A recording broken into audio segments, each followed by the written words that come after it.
Hello, my friend. The week is ending, and so it's time to read you my article, published midweek, on Wednesday, by more than 30 newspapers. And I ask that you remember to subscribe if you haven't already. And at the end, don't forget to like or dislike.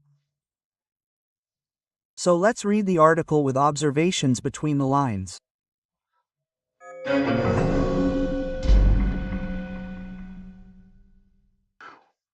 The title is Independent People. Obviously, I'm talking about Independence Week. Last week, we celebrated the 203rd anniversary of our independence, when Regent Leopoldina, on September 2, 1822.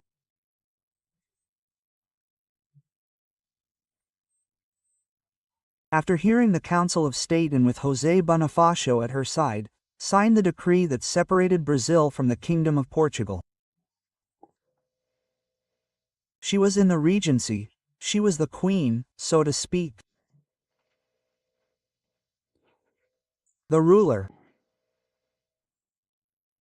Prince Pedro was in São Paulo, and 5 days later, upon receiving the news, a friend caught my attention and took a 5-day horse ride from Rio de Janeiro to São Paulo.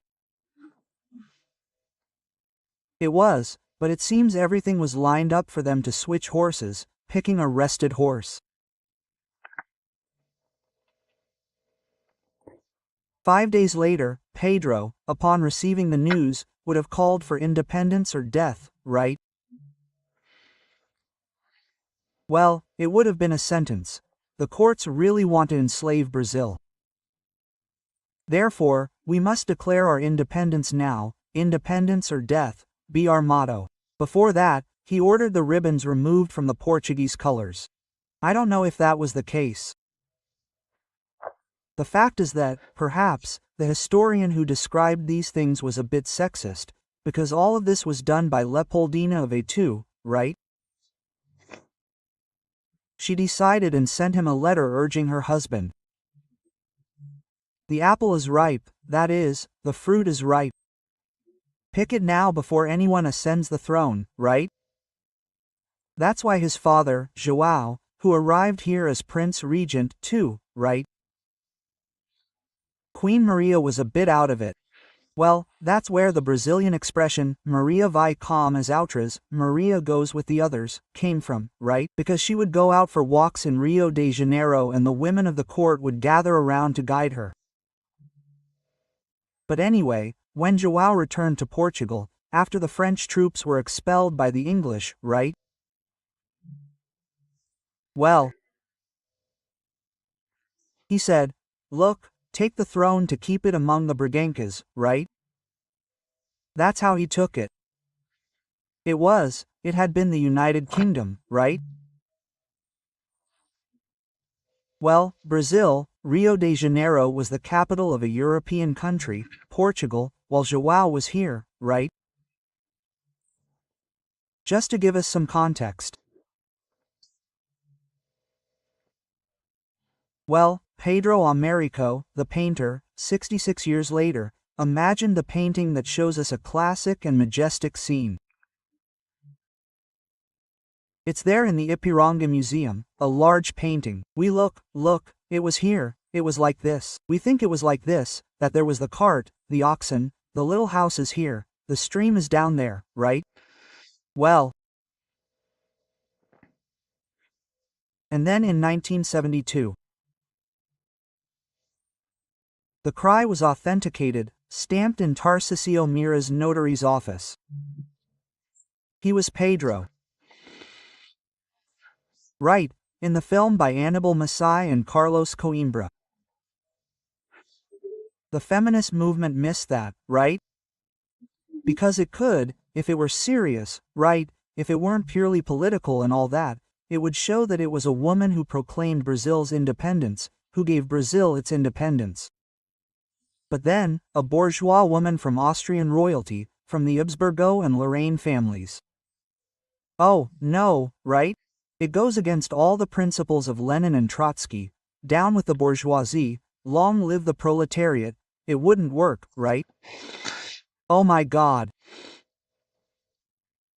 Or maybe because we already had a habit of giving more importance to propaganda than to the facts themselves. The event happened in Rio de Janeiro, not Sao Paulo. The Paulistas won the independence ceremony, but it was in Rio, at the São Cristóvão Palace, which became a museum and burned down due to our negligence. Not ours, the university that runs it was taking care of it. Well, no one, if no one is held accountable, right? Or maybe because historians believe the sword is mightier than the pen. The pen in Leopoldina's hands and the sword in Pedro's, right? Which only became first after the second, right? For now, it was Pedro. And when he returned to Portugal, he became Pedro the Fourth. There were 3 before him. Well, it's there in Rossel, on top of an obelisk.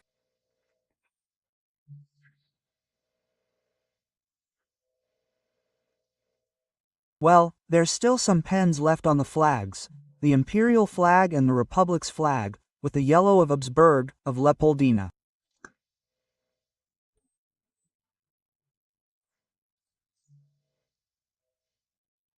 Embraced by the green of the Braganças. The Constitution of the Empire, the longest-lasting one we've had, was written in the name of the Holy Trinity. We constituents, in the name of the Holy Trinity, the people only appear in the Constitution of the Republic of 1891. From then on, everything was done in the holy name of the people. In their name, some had the right to vote in all elections, others only in provincial elections, and others only in local elections. Some were more than others. The elections were rigged, and the Republic aged quickly. Soon, the Republic became old. Then came the Getuli Revolution of 1930, which began with a murder of passion of Getulio's vice-presidential candidate, João Pessoa.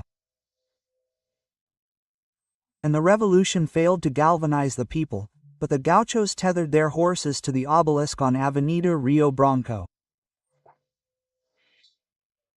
And the city of Paraíba became known as João Pessoa.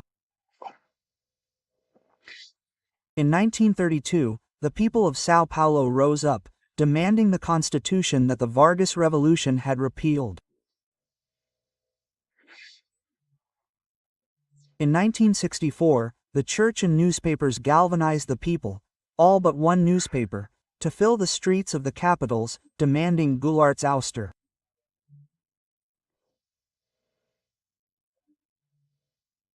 Now the streets are full again, clamoring once again for the Constitution, for freedoms, and for justice. Those elected are unable to maintain stability, public safety, political security, or legal certainty in the country. The media. Mass media have always been the greatest influencers of so-called public opinion, which, in fact, wasn't the people, right? But rather those who edit what's published. Public opinion wasn't the people, it was what a certain newspaper said, right? On July 28, 2020, then Chief Justice Disso excitedly proclaimed that we are the editors of an entire country.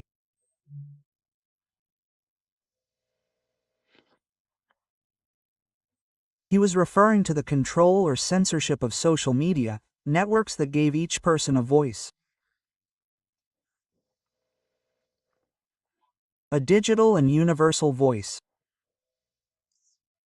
No longer a voice limited to those present. If they didn't have printed paper, a microphone, or a TV camera at their disposal, they could form public opinion.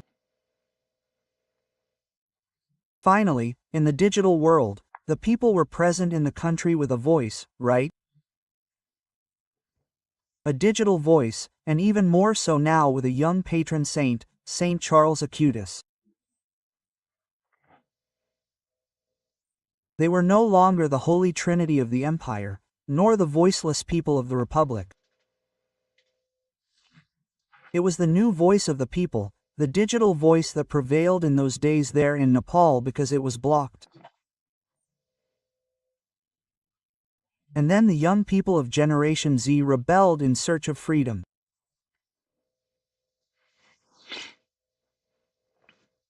They even set fire to the television that deceived the people. Generation Z, those born in the digital age, rose up against the leftist government of Nepal, which sought to silence their digital voices denouncing corruption. They burned the 3 branches of government, and the TV network that supported them supported these powers they wanted, that censored. Here, the former holders of public opinion felt the loss of the power to edit Brazil.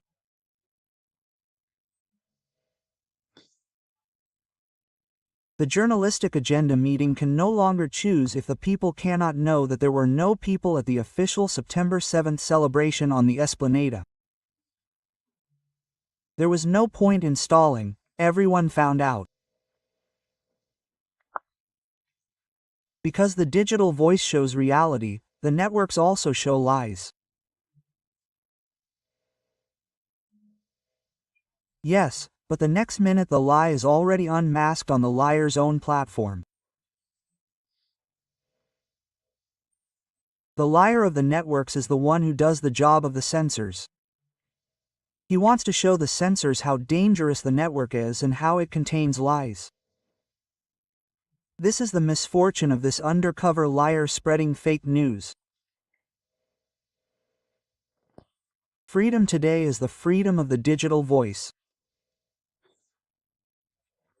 In his September 6th speech, the president reinforced his stubbornness in censoring online networks to protect children and prevent racism, hatred, pedophilia, and scams. However, the Child and Adolescent Statute and the Penal Code already exist. Nothing more is needed. They are effective in curbing online crime and providing compensation. And they also expose the desire for political censorship that contravenes Articles 5 and 220 of the Constitution.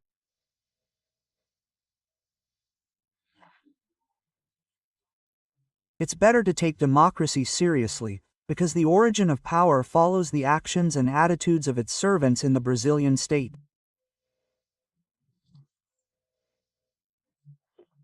Everyone in the Brazilian state is a servant of the Brazilian nation, which is the people. From Brasilia, Alexandre Garcia.